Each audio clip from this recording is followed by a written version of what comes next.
Hey, c'est Matt. Aujourd'hui, comme promis, je reviens sur la photo en pose longue, sur comment on fait et pourquoi. C'est parti. Avant de commencer, il faut différencier deux types de poses longues.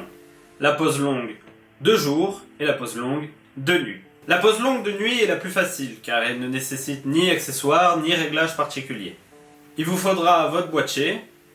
Oui, bon, mon boîtier est en train de filmer alors. Mais il vous faudra votre appareil photo et un trépied. Une fois que vous avez ça, vous êtes paré pour faire de la photo en pose longue.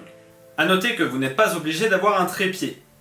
Une surface plate, comme un caillou, un mur, ou même un bout de bois, qui vous permet de stabiliser votre appareil, peut suffire, mais la priorité, c'est de stabiliser votre appareil. Pour les réglages, rien de très compliqué, il vous suffit d'augmenter votre temps d'exposition.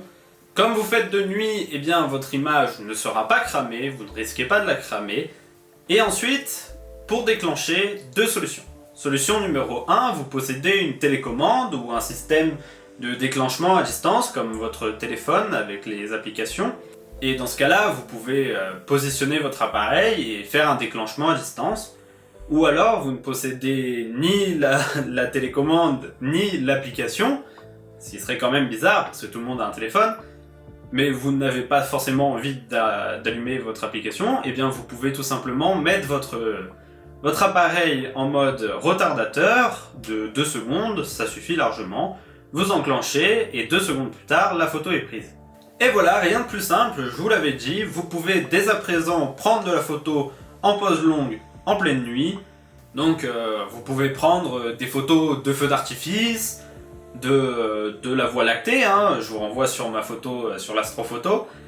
Ou alors, vous pouvez faire aussi du light painting, et promis, j'y reviendrai dans une vidéo dédiée, parce qu'il y a moyen de raconter beaucoup de choses et de s'amuser avec. Pour faire de la pose longue en plein jour, c'est quasiment la même chose. Il n'y a que quelques différences. La plus grande différence, c'est qu'en plein jour, il y a le soleil.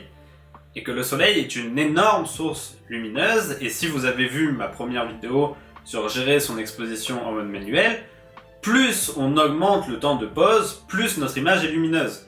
Mais quand on est de nuit, où il n'y a pas de source lumineuse, ce n'est pas grave.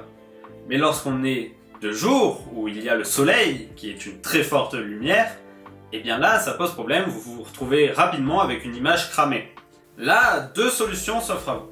Solution numéro 1, vous baissez au maximum vos ISO et vous fermez au maximum votre objectif à des valeurs abusées comme f32, et dans ce cas-là, vous n'aurez ni de profondeur de champ, ni de bokeh, et vous priez pour qu'un nuage passe par là au moment où vous voulez faire votre photo.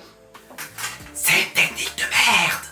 Ou alors, solution numéro 2, celle que je vous recommande fortement, c'est d'investir dans ceci. Je vous en ai déjà parlé lors de ma vidéo sur l'exposition en mode manuel, c'est tout simplement un filtre ND. Alors ici c'est un filtre ND variable, à savoir qu'il existe des filtres ND non variables. Mais comme c'est un peu particulier, qu'il y a pas mal de choses à savoir, des calculs à faire pour savoir quel filtre il faut mettre pour régler notre exposition, j'y reviendrai dans une vidéo dédiée, de toute façon je vous l'avais déjà promis. Le filtre ND bloque la lumière, et donc le soleil n'est plus un problème, vous pouvez augmenter votre temps d'exposition. Voilà, à présent vous pouvez faire des photos de cascades, de rivières, de lieux touristiques, et oui, parce que quand vous mettez un temps de pause très long, eh bien les passants vont disparaître en bougeant, et du coup vous n'aurez plus aucun touriste, plus aucune voiture, plus aucun connard en scooter qui fait des wheelings à 3h du matin dans votre rue. Vous aurez plus rien, vous aurez juste votre bâtiment ou votre statue, bref, votre architecture. Donc je résume, le plus important, avoir un trépied afin de stabiliser son boîtier pour éviter que le boîtier bouge pendant l'exposition et qu'il y ait du flou de mouvement. Acheter un filtre ND si vous voulez faire de la pose longue en pleine journée. Et augmenter votre temps d'exposition en mettant votre shutter à 1 seconde ou... A noter que vous pouvez tout à fait faire de la pose longue avec votre téléphone. Pas obligé d'avoir un boîtier à 2000 €. Vous pouvez tout simplement faire avec votre téléphone, ça c'est le script de la vidéo, Vous allez sur votre appareil photo de votre téléphone et vous choisissez le mode professionnel. Quasiment tous les nouveaux téléphones le possèdent. Si vous avez un vieux téléphone, c'est possible que vous ne le possédez pas, mais ça m'étonnerait. Et tout simplement, vers le milieu, moi c'est au milieu, vous avez un S. Et là, vous pouvez venir choisir la valeur, donc entre 32 secondes et 1 millième de seconde chez moi. Et du coup, vous pouvez faire de la pose longue. Après, comme avec un appareil photo, il vous faudra obligatoirement le mettre sur trépied pour le stabiliser, mais vous pouvez tout à fait faire de la pose longue avec votre téléphone. Voilà les amis, vous savez tout sur la pose longue à présent. Je vous avais dit que c'était très rapide, très simple à comprendre, hein. Je ne pense pas avoir perdu qui que ce soit. À présent, c'est à vous de tester, d'expérimenter, de vous entraîner. Faites des photos de pose longue, essayez de nouvelles techniques.